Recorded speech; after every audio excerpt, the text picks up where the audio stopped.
Daghan kaayong nangutana unsa nang stamp? Para unsang stamp? Mo ni example sa atong stamp. Kani siya is the personalized stamp na issue or gipalit sa Del Carmen, Surigao del Norte, Siargao Island, Surigao del Norte. Daghan pa sa itong mga klase ng mga stamps. May atay gikan sa kaning napalit po sa Kapatagan. Katong pag-celebrate nila sa ila ang 85th founding anniversary.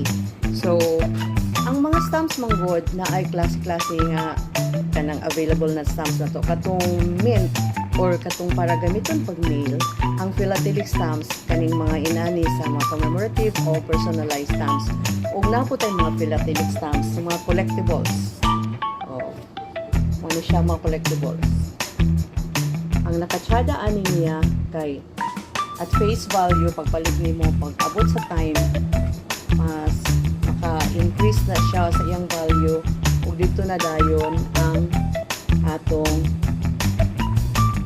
ginansya or ang atong profit.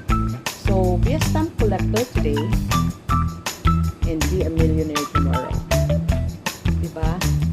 So, kami diri sa post office, kami mga empleyado, we see to it nga kung naay mga bagong gawa sa mga collectibles, collector's item ng mga stamp,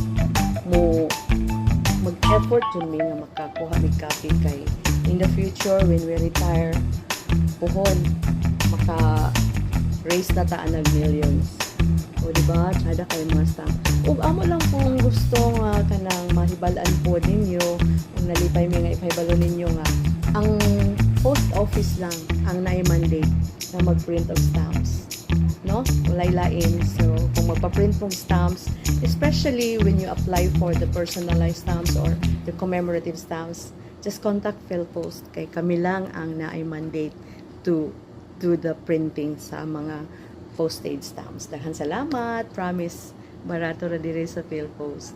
Ang sa gyulat, ali na!